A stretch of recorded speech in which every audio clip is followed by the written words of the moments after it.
काँग्रेसचे नेते दिवंगत पतंगराव कदम नेहमी म्हणायचे, काँग्रेस समृद्ध आहे, किती आले आणि किती गेले, समुद्राला काही फरक पडतो का? आज भाजपचा देखील समुद्र झालाय। निवडणुका आल्या की नेते कार्यकर्ते पक्षांतर करतच असतात, एक येतो एक जातो, हे चक्र चालूच असतं। याने काँग्रेस किंवा भाजप सारख्या राष्ट्रीय पक्षांना फरक पडतच नाही, पण फरक पडतो तो प्रादेशिक पक्षांना। त्यातच मोठ्या पक्षांची भूमिकाच प्रादेशिक पक्षांना संपवण्याची असेल तर तारणार कसे? 2024च्या विधानसभा निवडणुकीच्या वादळात हेच ठरणार आहे। उद्धव ठाकरेंची शिवसेना, एकनाथ शिंदेंची शिवसेना आणि अजित पवार यांचा राष्ट्रवादी काँग्रेस पक्ष, यापैकी कोणता पक्ष या वादळात दिवा लावून टिकून राहतो हेच पाहणं औत्सुक्याचं ठरणार आहे। नमस्कार, मी गौरी बैकर, मुंबई आउटलुक मध्ये तुमचं सर्वांचं स्वागत आहे। 2022च्या जून पासून महाराष्ट्राच्या राजकारणात फोडाफोडीचं नवीन पर्व सुरू झालंय। उद्धव ठाकरे यांच्या कार्यशैलीवर नाराज होऊन एकनाथ शिंदेंनी शिवसेना फोडली। एवढंच नव्हे तर भाजपच्या साथीने शिवसेना मूळ पक्ष आणि पक्षाचे निवडणूक चिन्हही पळवून नेलं। भाजप सोबत सत्ता स्थापून एकनाथ शिंदेंनी स्थिर स्थावर होताच तोच भाजपने शरद पवारांचा राष्ट्रवादी काँग्रेस पक्ष फोडून टाकला। हे दोन्ही पक्ष फोडण्यात महत्त्वाची भूमिका बजावणाऱ्या भाजपला लोकसभा निवडणुकीत मतदारांनी धडा शिकवला। भाजपचे हे फोडाफोडीचं राजकारण मतदारांना रुचलं नाही। त्याच वेळी अजित पवार यांचं शरद पवार यांची साथ सोडण्याचं मतदारांना देखील रुचलं नाही। एकनाथ शिंदेंच्या बंडावर मात्र मतदारांनी फारशी नाराजी दाखवली नाही आणि महायुतीत सर्वाधिक यश शिंदेंनाच मिळालं। शिंदेंना फोडण्यामागे भाजपचा हेतू केवळ सत्ता मिळवणं नव्हता, तर शिवसेना संपवण्याचाही त्यांचा डाव होता, हे खुद्द देवेंद्र फडणवीस यांनीच अप्रत्यक्षपणे मान्य केले। प्रादेशिक पक्ष संपवणं हा राष्ट्रीय स्वयंसेवक संघ आणि भाजपच्या राष्ट्रीय कार्यक्रमाचा एक भाग असल्याचं त्यांनी केलेली ही खेळी जनतेला मात्र रुचली नाही, हे लक्षात घ्यावं लागेल। महाराष्ट्रात खऱ्या अर्थाने प्रादेशिक अस्मिता घेऊन काम करणारे दोनच पक्ष आहेत, एक म्हणजे शिवसेना आणि दुसरा म्हणजे राज ठाकरेंचा मनसे। राष्ट्रवादी काँग्रेस प्रादेशिक पक्ष असला तरी त्यांचे धोरण ही काँग्रेसप्रमाणे धर्मनिरपेक्षता, राष्ट्रीय एकात्मता अशा स्वरूपाची आहेत। त्यामुळे विशेषतः मुंबईसारख्या कॉस्मोपॉलिटिशियन शहरातील जनतेला, निजामांच्या अंमलाखाली दबावलेल्या मराठवाड्यातील जनतेला शिवसेना किंवा मनसे हे पक्ष जितके आपलेसे वाटतात तितकाच राष्ट्रवादी काँग्रेस वाटत नाही। हे लोकसभेतील शिवसेनेच्या यशातून स्पष्ट झाले। भाजपच्या प्रादेशिक पक्ष मुक्त राष्ट्रांच्या वाटेतील हा मोठा अडसर आहे। विधानसभा निवडणुकीत भाजपला सर्वाधिक जागा जिंकून संभाव्य सत्तेवर आपले वर्चस्व राखायचे। एवढंच नाही तर शिंदेंची सेना आणि अजित पवारांची राष्ट्रवादी या आपल्याच मित्र पक्षांना जितक्या कमीत कमी जागा मिळतील तितकेच भाजपला चांगले।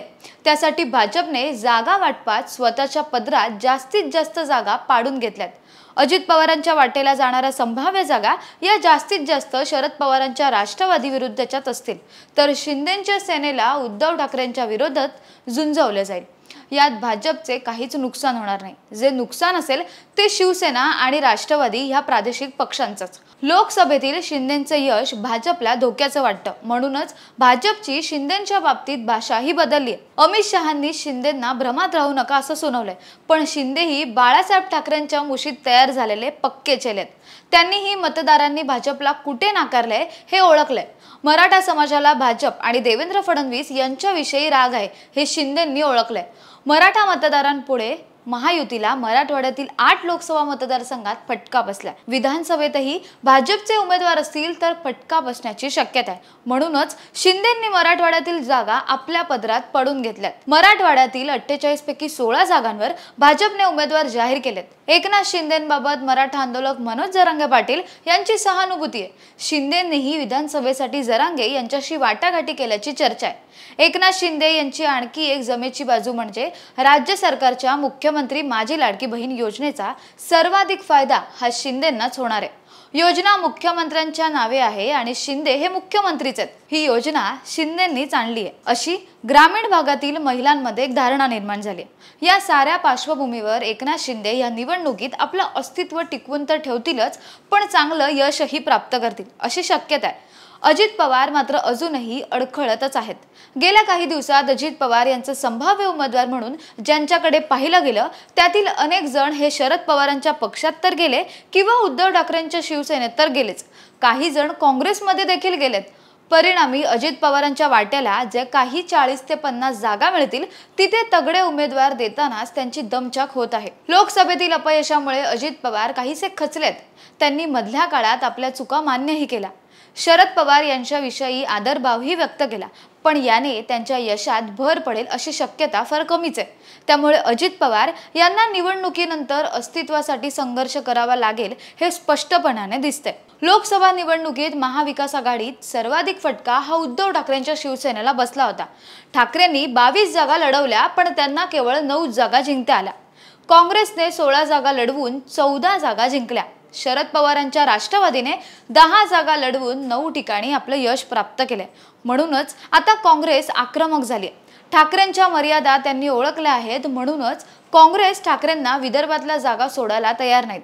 मुंबईतही काँग्रेसच्या वाटेस तसंच आहे। शिवाय काँग्रेसच्या पारंपरिक मुस्लिम मतदार शिवसेनेच्या पाठी गेल्याने आता काँग्रेसला परवडणारं नाहीये। त्यामुळे काँग्रेस शिवसेनेला पिचवण्याचा प्रयत्न करते। या साऱ्या पार्श्वभूमीवर ही निवडणूक एकनाथ शिंदेंची शिवसेना, ठाकरेंची शिवसेना आणि अजित पवारांचा राष्ट्रवादी काँग्रेस यांचे भवितव्य निश्चित करणारी ठरणार आहे।